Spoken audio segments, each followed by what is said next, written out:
அண்ணன் செந்தில் பாலாஜி அவர்கள் இதே தொகுதியில சட்டமன்ற உறுப்பினராக இருந்தார். இதே தொகுதியில சட்டமன்ற உறுப்பினர் இருந்தவர் கரூர் தொகுதிக்கு சட்டமன்ற உறுப்பினராக போனார். இன்னைக்கு கரூர்ல இருந்து கோயம்புத்தூர் தொகுதியில சட்டமன்ற உறுப்பினராக நிற்க வேண்டும் என்று நினைக்கின்றார். அது தவறு கிடையாது. ஆனா செந்தில் பாலாஜி அவர்கள் எதற்காக அமைச்சர் பொறுப்பிலிருந்து நீக்கப்பட்டார்?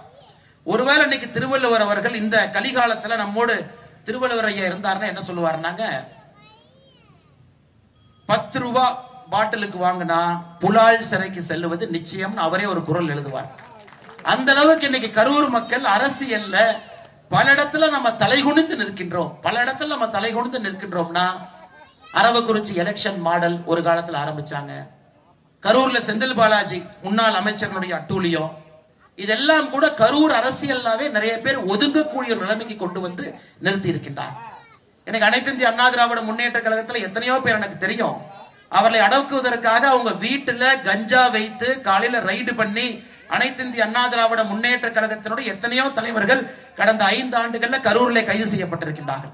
பாரதிய ஜனதா கட்சியினுடைய தலைவர்கள் தொண்டர்கள் எத்தனை பேர் கைது செய்யப்பட்டிருக்கின்றார்கள்? நீங்க பாருங்க, ஒரு மனுஷன் புலால் சிறைக்கு 300 நாட்களுக்கு மேலே இருந்து திரும்ப வந்து திரும்ப அதே வேலையை மறுபடியும் செஞ்சிட்டு இருக்கிறான்.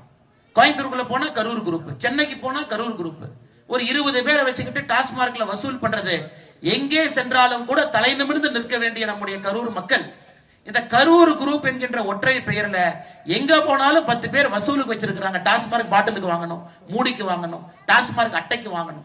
எங்கே சென்றாலும் கூட கரூர் குரூப் என்று மொத்த கரூர் மாவட்டத்திற்கும் கூட ஒரு அவப்பெயரை கரூர் சட்டமன்ற தொகுதியினுடைய இன்னைக்கு இருக்கக்கூடிய எம்எல்ஏ அவப்பெயரை ஏற்படுத்திட்டு இருக்கிறார்.